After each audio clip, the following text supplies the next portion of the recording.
Yeah, so welcome to my channel guys. So this is my very second video of this on this channel और यहाँ पे हम लोग MDC semester 3 VBU university का एक most important paper geology का unit 1 पढ़ रहे हैं। और ये एक लास्ट मिनट रिवीजन सेशन है जिसमें कि अगर बच्चे कुछ नहीं पढ़े हैं तो भी वो लास्ट मिनट में किस तरीके से वो तैयारी कर सकते हैं। So in this unit we will learn about physical geology. Okay, so first of all this unit contain 6 most important topics. 6 important topic यहाँ पे है. The first one is nature and scope of geology. Second topic is origin of the earth. Our third topic is age of the earth. Fourth topic is seismic wave and interior of the earth. Fifth is geological work of rivers, and our sixth and the most important topic is geological work of wind. Okay, so here यहाँ पे हम लोग 6 topic को पढ़ने वाले हैं। तो हम यहाँ से शुरू करते हैं फर्स्ट टॉपिक को पढ़ने से। फर्स्ट टॉपिक है हमारा nature and scope of geology. सबसे पहले जब हम शुरुआत करते हैं तो जियोलॉजी होता क्या है। तो जियोलॉजी एक साइंटिफिक स्टडी है अर्थ के बारे में, जो कि बताता है अर्थ के स्ट्रक्चर के बारे में, कंपोजिशन के बारे में, रॉक्स के बारे में, फॉसिल और फ्यूल। मतलब ये जैसे कि ज्योग्राफी और जियोलॉजी में बहुत बच्चे कंफ्यूज होते हैं। तो ज्योग्राफी का मतलब होता है कि हमारा कौन सा देश कहाँ पे है, कौन सा कॉन्टिनेंट कहाँ पे है, कौन सा रिवर कहाँ बहती है। और जियोलॉजी में हम पढ़ते हैं कि जिस रिवर के बहने की बात हो रही है वो आखिर बनी कैसे है। ओके, जिस माउंटेन के बारे में हम ज्योग्राफी में बता रहे हैं कि ये माउंटेन यहाँ पे है, तो वो माउंटेन का फॉर्मेशन कैसे हुआ है।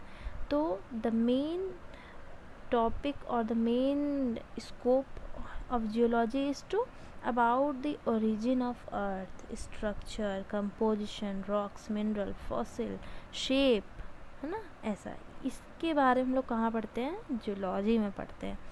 तो I think we are clear with our definition.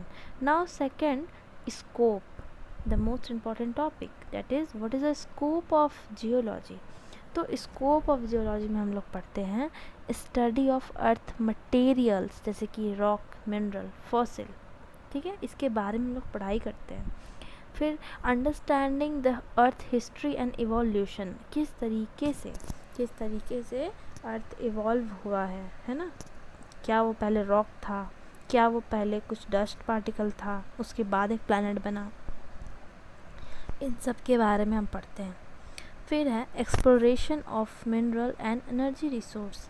Mineral और एनर्जी का कहाँ से हम लोग एक्सप्लोर कर सकते हैं, कहाँ पे हम लोग मतलब होता है ढूंढने का प्रोसेस, कहाँ से हम लोग ढूंढ सकते हैं। फिर हम लोग इससे वाटर रिसोर्स का इन्वेस्टिगेशन कर सकते हैं, वाटर कहाँ से मिल रहा है। ठीक है, ये इंजीनियरिंग में यूज़ होता है कि हम अच्छा ठीक है, एक बात बताओ, जहाँ पे फर्टाइल लैंड होगा क्या वहाँ पे डैम बनाना अच्छा बात होगा? Of course not. इसीलिए हम लोग को इस बात का नॉलेज होना चाहिए कि कौन सा लैंड कैसा है। और ये हेल्प कहाँ करता है हम लोग को, कंस्ट्रक्शन वर्क में हेल्प करता है, इंजीनियरिंग फील्ड में हेल्प करता है। अच्छा हाँ, सेकेंडली कि हम लोग को अगर कुछ आपदा के बारे में पहले से पता लग जाएगा तो हम लोग उसका प्रिकॉशन पहले ही करेंगे। इसीलिए ये बहुत अच्छा डिज़ास्टर मैनेजमेंट के लिए भी है। मान लो हमें पता रहेगा अर्थक्वेक आने वाला है तो हम लोग उसके लिए एटलीस्ट रेडी रह पाएंगे। उसके बाद अगर हमें पता है कि एक जगह फर्टाइल सॉइल हमारा अनफर्टाइल है, तो क्या हम वहाँ पे अपना एनर्जी वेस्ट करेंगे? नहीं करेंगे। तो ये एग्रीकल्चर में भी हेल्प करता है। तो ये सब स्कोप है। क्या स्कोप है? जियोलॉजी के को पढ़ने का स्कोप है। क्यों हम लोग इसमें अपना टाइम वेस्ट कर रहे हैं, तो ये सब रीज़न है। ओके, सो फिज़िकल जियोलॉजी ये 6 चीज़ों पे बेस्ड है, जिसके बारे में मैंने आपको स्टार्टिंग में बताया, जिसमें कि हम लोग पहला पढ़ लिए nature and scope of geology. Second हम पढ़ेंगे ओरिजिन ऑफ द अर्थ, यानी कि अर्थ कैसे बना, कैसे बना। हम इस अर्थ पे रहते हैं, हमें यही नहीं पता अर्थ कैसे बना, तो दिस इज़ नॉट फेयर ना।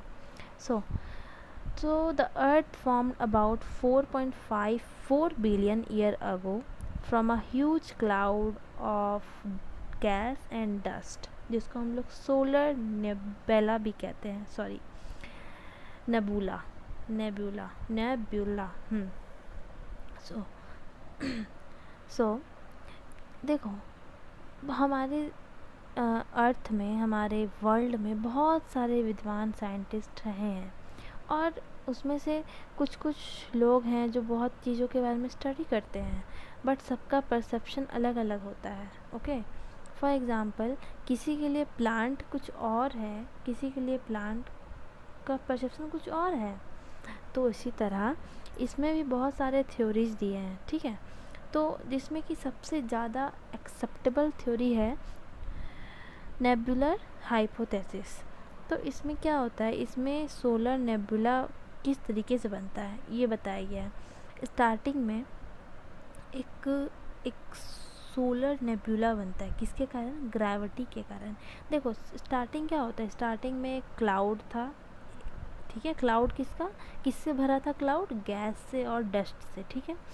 वो जब क्लाउड और डस्ट इकट्ठा होते गए ओवर द ईयर होते गए इकट्ठा, तो इकट्ठा होने के बाद वो एक बहुत, उसका जो बीच का जो कोर था बहुत टाइट हो गया।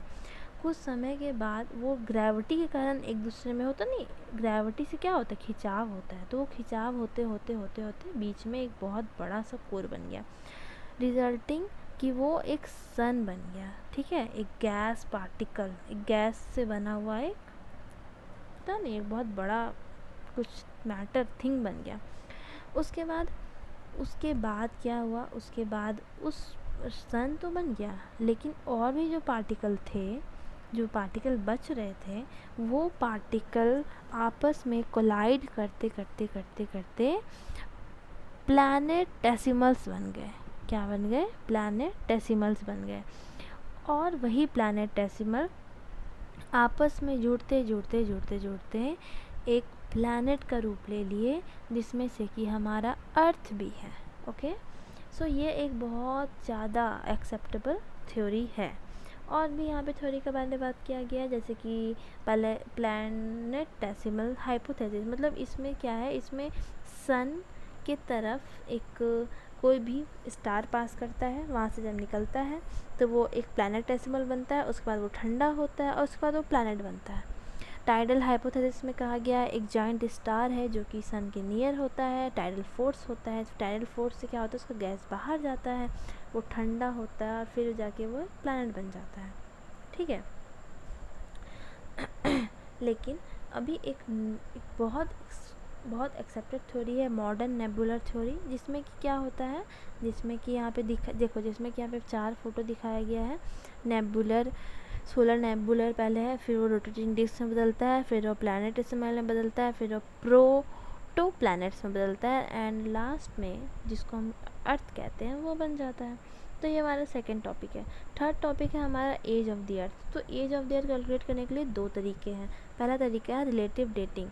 रिलेटिव डेटिंग से हम क्या बता सकते हैं, देखो रिलेटिव डेटिंग ये नहीं बताता कि कितना नंबर ऑफ़ ईयर में ये बना है, नहीं, ये सिर्फ एक अंदाज़ा देता है कि कौन सा रॉक, ये रॉक पे बेस्ड है बेसिकली ये, क्योंकि रॉक का एज बताता है कौन सा रॉक पुराना है, कौन सा रॉक नया है। तो जैसे कि अगर एक रॉक को लाइन से रख दोगे, है ना, तो कौन सा रॉक नीचे होगा तो तुम बोल सकते हो कि हाँ ये पुराना है, उसके बाद ऊपर ऊपर ऊपर ऊपर प्लेटिंग होते ऊपर आ गया। तो बस ये वही बताता है। इसका 3 तरीका है। लॉ ऑफ सुपरपोजिशन, है ना, प्रिंसिपल ऑफ ओरिजिनल हॉरिजेंटल, मतलब किस तरीके से रखा हुआ है रॉक्स और किस पैटर्न में है, क्या वो वर्टिकल पैटर्न में है कि वो हॉरिजेंटल पैटर्न में है, तो ये इस बेसिस पे होता है। सेकंड, एब्सोल्यूट डेटिंग, जो कि रेडियोमेट्रिक डेटिंग है, मतलब कि ये रेडियो एक्टिव पे डिपेंड करता है। कुछ एलिमेंट ऐसे होते हैं जो कि रेडियो एक्टिव होते हैं, इसलिए वो अनस्टेबल होते हैं, जैसे कि यूरेनियम से